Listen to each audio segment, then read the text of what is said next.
भाजपचे मुंबई अध्यक्ष अमित साटम आपल्यासोबत आहेत. अमित जी, तुमचा एक व्हिडिओ जो आहे तो व्हायरल होतोय, ज्यामध्ये तुम्ही म्हणताय की काल झाडामुळे आज मॅनहोलमुळे नेमकं तुम्हाला काय म्हणायचं होतं ते? बघा, संदर्भ वेगळा होता. विपर्यास करून ही अशा प्रकारची रिपोर्टिंग झालेली आहे. त्या ठिकाणी मी आज झालेल्या घटनेच्या संदर्भामध्ये मला प्रश्न विचारले. त्या प्रश्नांची उत्तरं देत असताना सन्माननीय सदस्य जयंत पाटील साहेब तिथे आले.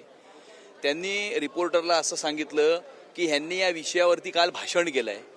त्यावेळेला मी असं म्हणालो की विषय वेगळा आहे. काल विषय होता झाड पडून एका विद्यार्थ्याचा मृत्यू होण्याच्या संदर्भातला, आणि आज विषय हा मॅनहोलचा आहे. त्यामुळे दोन विषय वेगळे आहेत. मग तेव्हा ते हसले आणि समोर असताना एकमेकांकडे बघून आपण हसतो आणि म्हणून हसून ते तिकडनं निघून गेले, एवढाच विषय आहे.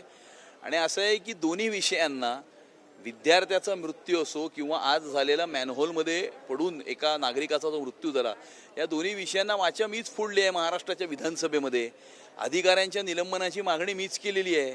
माझ्याच मागणीवरनं काल 3 आणि आज 4 अधिकाऱ्यांचं निलंबन झालेलं आहे. त्यामुळे माझी विनंती अशी राहील की अशा प्रकारे संदर्भ कुठला तरी वेगळा, कुठल्या तरी वेगळ्या गोष्टींना 2 संदर्भांना जोडून त्याच्यातनं एक काहीतरी तिसरा अर्थ काढण्याचा प्रयत्न जो होतोय, हे असं कृपया करू नये, अशा प्रकारची माझी विनंती आहे. ज्या पद्धतीने तुमच्या चेहऱ्यावरती हास्य होतं, त्यामुळे विरोधक असं म्हणतात की जे सत्ताधारी आहेत त्यांच्यामध्ये संवेदनशीलता जी आहे ती उरलेली नाही. अरे, समोर ओळखीचा माणूस आला तर त्याच्याकडे बघून आपण हसतो, आणि त्यामध्ये असंवेदनशील होण्याचं काय त्याच्यामध्ये संबंध आहे? समोर ओळखीचा माणूस आला किंवा कोणाला त्याच्याकडे बघून हसतो. आता त्यामुळे हे काय कधी हसतच नाहीत का विरोधक?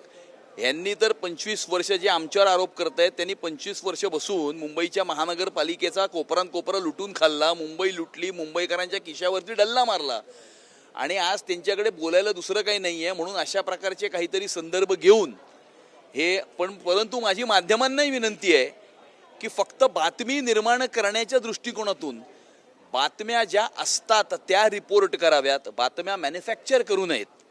आणि त्यामुळे 2 वेगळे संदर्भ जोडून त्याचा काहीतरी अर्थाचा अनर्थ करण्याचा प्रयत्न कोणी करू नये, अशी माझी नम्र विनंती आहे. व्हिडिओमध्ये दिसत आहे की तुम्ही बोलताय आणि हसताय, त्यामुळे ती संवेदनशील, कारण समोर ओळखीचे व्यक्ती आले, त्यांनी माझ्याकडे बघून स्माईल दिलं म्हणून मी त्यांना त्यांचा स्माईल रिटर्न केला, एवढाच मुद्दा आहे त्याच्यातला.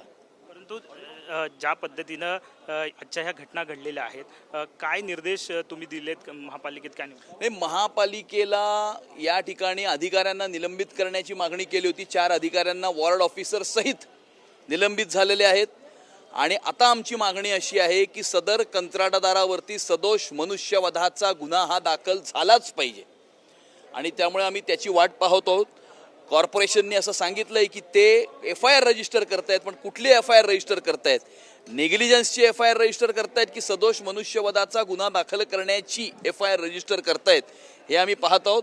आमची मागणी अशी आहे की सदोष मनुष्यवधाचा गुन्हा दाखल झाला पाहिजे. आदित्य ठाकरे असे म्हणतायत की तुम्ही हाल करताय मुंबईकरांचे, कारण ते जेव्हा सत्तेत होते त्यापेक्षा आता जास्त हाल होत आहेत भाजपच्या. 25 वर्षामध्ये त्यांनी मुंबईकरांचे जे हाल केले, मुंबईचा जो कचरा केला, मुंबईचा कोपरा विकून खाल्ला, मुंबई लुटली, मुंबई विकली, मुंबईकरांच्या खिशावरती त्यांनी डल्ला मारला, ते साफ करण्याचं काम आम्ही करत आहोत. धन्यवाद. साहजिकच आहे, अमित साटम आपल्या सोबत होते. त्याने म्हटलंय की कुठेतरी जो व्हिडिओ व्हायरल झाला त्या व्हिडिओचे स्पष्टीकरण जे आहे ते त्यांनी दिलेलं आहे. कोणताही प्रकार जो आहे हास्यास्पद करण्याचा नव्हता, परंतु समोरच्या व्यक्ती ज्या आहेत त्या हसत होत्या म्हणून मी हसलो, असं त्यांचं म्हणणं आहे. कॅमेरामन योगेश सोबत विनायक डावरुंग, TV9 मराठी, मुंबई.